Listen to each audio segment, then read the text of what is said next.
Hi, I've got Aurora Gonzalez here today, and she's the author of Harvey Bear Gets Rescued and the sequel book, Harvey Bear Rebuilds. And she is just a wonderful author. I've had the pleasure of working with her for a few years now. And she is a teacher in Texas, and she's an author and a creator and a chef, and probably more things that I don't even know about yet. But she's an amazing person, and I'm just excited to have you here today. Thank you for joining us, Aurora. Hi, Beth. Hello, all. Welcome to Harvey Bear Studios. Well, we just want to know a little bit more today about producing this new book, Harvey Bear Rebuilds. So just to start off, what inspired you to write this sequel to Harvey Bear Gets Rescued? Oh my gosh, it was several factors, one of which was the fact that Rebuilds ends with them being rescued, but that we all know if we live on the Texas Gulf Coast or near any storm affected areas, life does not have a perfect ending right after you get rescued. There's life after a storm, and for some people it's worse than others. The rebuild process is very difficult. I always felt that there was more to the story, but of course, being busy, being an educator and everything that entails, I kept saying, maybe someday I'll write the story. Maybe someday I'll write the story. And I started rough sketching it, but things kept coming up. I got busy trying to launch Harvey Bear Gets Rescued and trying to book author events, but his fan base immediately started clamoring for more. They're like, we need to know what happened to Harvey Bear. You must tell us. So I listened, and I was able to surprise them this year, this October, 2 years to the date of Rescued release. We released Rebuilds. It still are so hard for me to say both titles. I still can't believe I have two titles. I know, it's wonderful, and what an accomplishment. Just because this is your second book that you produced, that you've written, storyboarded, gone through the whole illustration process, published, and then gifted to the world, what did it feel? Was it different this time around? Were you more confident in the process?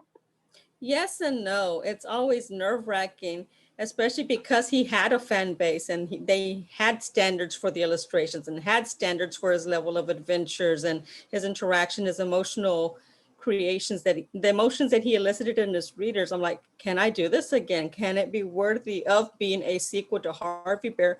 Or is Harvey Bear just meant to be a one-time book? Do I trust myself enough to release that? And you do let that self-doubt come in, but I'm like, no, a prayer led me to the first book. My fans are his fans are clamoring for a sequel. So I'm like, let's see what it does. And it ended up being an incredibly powerful book. Those of you that have gotten to hold it, it's incredibly well written, well illustrated, and it's even beefier. Like we say in Texas, it's beefier. It's a bigger book. There's more going on in Harvey's world. Yeah, definitely. I mean, this year, 2020, has some very unique challenges to it with COVID, and you're a teacher, so you've had to mitigate virtual teaching in the spring, virtual teaching now. I mean, and then the summer was spent quite a bit preparing for that new level of teaching definitely. In the fall. How did you change? Did you change up your marketing launch plan? What did that look like in this kind of strange 2020? Oh my goodness. Well, we of course started a year out. It's a process that we like. Fans tell me, you make it look easy. I'm like, no. And you, Beth, know that it's not the easy part. If we make it look effortless, it's because we worked through the night. Literally, we worked through the night. In February, when the word pandemic was really picking up speed and really coming towards the Gulf Coast and becoming more of an awareness factor, you and I were knee deep in proofing edits and illustrations and text, and we were full steam ahead. And when you get knee deep and you're too far to go back and you're stuck in the middle, why go back? Just go forward, and it's going to be what it's going to be. It was a breath of fresh air, and it was a good distraction this October. Again, I woke up excited on the 16th. Today is print day. It rolls off the presses for the first time. Marketing has been interesting, but I like to think that it has challenged me instead of hindered me. Think creatively. Who can you team up with? How can you share his message? Can I do virtual events? What can I do to share Harvey's message of hope and healing with his current fans and to expose new series of fans to his work. Good. That's excellent. And I've seen how you've kind of pivoted and tried some new things and doing the same reach out, because you're right, it's a lot of work. And it doesn't just stop at launch, does it? It continues and continues and continues. And you're always looking at some new angles or new people you can connect with and more people you can reach and serve with just that wonderful message that Harvey Bear has. Mm-hmm. And for the record, Beth, his fans already want the third book. Oh, I'm not surprised at all. You have a really interesting process. As a children's book author and a photographer, you really kind of see the book before it's even done, right? Yes. Can you speak to your storyboarding, writing, creation process? Sure. It works for me. It may not work for everybody. Usually I get an idea for a story gnawing at the back of my head. And I'm like, okay, interesting idea. Let's see where this goes. Because if you actually tend to every idea that pops in your head, you end up not developing anything well. I'm like, okay, that's kind of interesting. And I kind of just like let it simmer. And if it keeps gnawing and nagging, I'm like, okay, well, let's pay attention to you. Are you a character? What's your name as a character? What's your story? And do a mental interview of the character. Okay, come on, let's sit down. Let me grab some pen and paper. Tell me about yourself. What is your problem? What needs fixing? Who's in your world? And if I can flesh that out, then I move over to, I know everybody's into electronics and tech, but I love rough pencil and paper sketches. If my hand keeps going and I have an idea, I'm gonna go until I run out of ideas. That's actually how I ended up with Gets Rescued. I started with a prayer, ended up sketching, and my hand just kept going and going and going. And 3 pages later, I'm like, oh, wow, there's this storyboard of these, I think it was 26 images, and they tell a story about this bear and he got rescued, and interesting. Okay, I feel better. Well, who was to know that that answer to that prayer was going to end up being a published book? So after I storyboard, I sit down and I do the text to it. And I plan in English first. And I'm like, okay, is this strong enough to move to translations? And if it's strong enough to move to translations, I start the tentatives of those. But in between that, I've already reached out to you guys at Inspire. I'm like, okay, Beth, I got another crazy idea for you. What do you think? And you and I talk it over. And then, of course, we have to bring Harvey's incredible illustrator on board. I'm like, okay, Susan, please tell me you want to do crazy with me one more time. Because she's incredible. She brings Harvey Bear's story to life. I add the words and I give her the detailed illustrator notes. I can rough sketch, but she can make it happen. Yes, we have so many wonderful people on the creative team for your books, and Yes. Just an honor to work with. And Susan is wonderful, and I hope she continues to work with us through the Harvey Bear series. Speaking of creative, I kind of alluded to the fact that you have some other pursuits besides being an author and full-time teacher. What are some of the creative things you like to do outside of writing and storyboarding and teaching? Oh my gosh, I love photography, not the edits on the photos. What can you shoot in that raw moment, in that second? Can you capture the emotion? Can you capture the movement? Can you capture the stillness? Can you capture the nuances? And I know sometimes I send you notes and you're like, really, I can't see that in that illustration.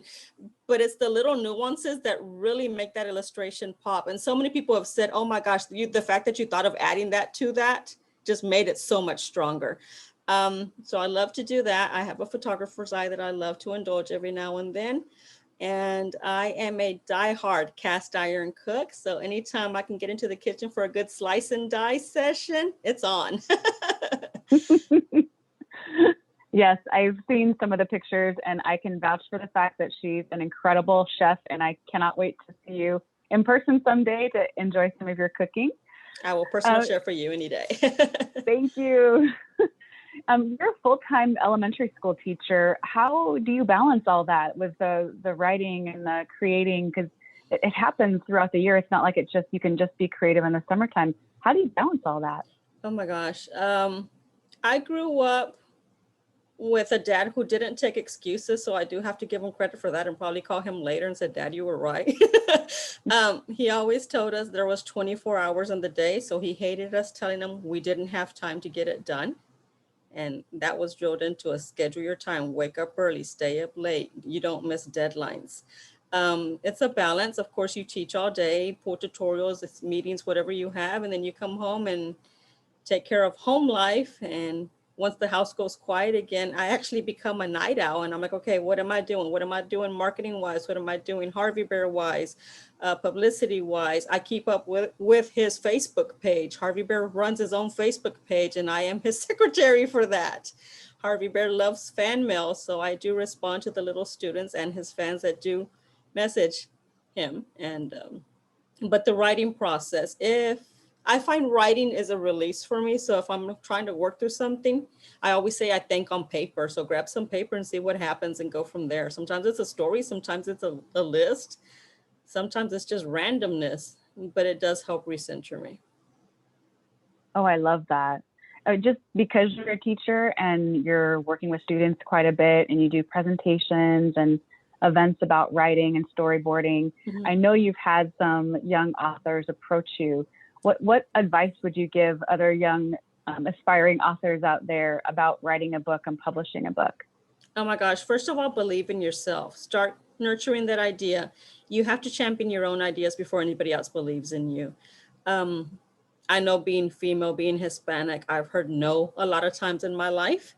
And that's actually a word that empowers me more than not. I'm like, the worst thing you can do is tell me no, because I'm gonna prove you wrong.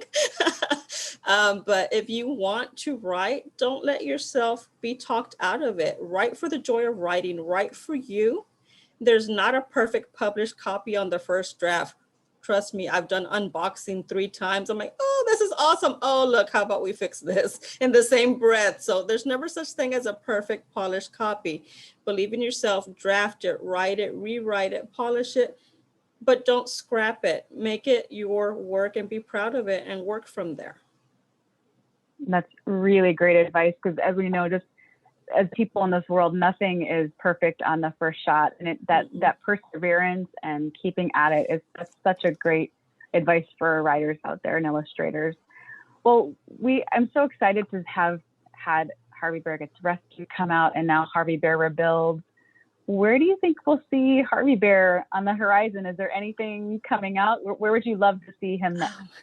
Oh my gosh. There's so many places I want Harvey Bear. He's already English, Spanish bilingual, so he's accessible to the Hispanic population in various countries as well. I know he has been to Australia. I know a copy has been sold in Australia. I know Great Britain just got a copy of Rebuilds shipped, so I'm excited about that. Me as a educator, as a writer, as an author, my heart still goes out to my students, especially because that's who inspired me to write Harvey Bear Gets Rescued in the middle of Hurricane Harvey and their homes were decimated.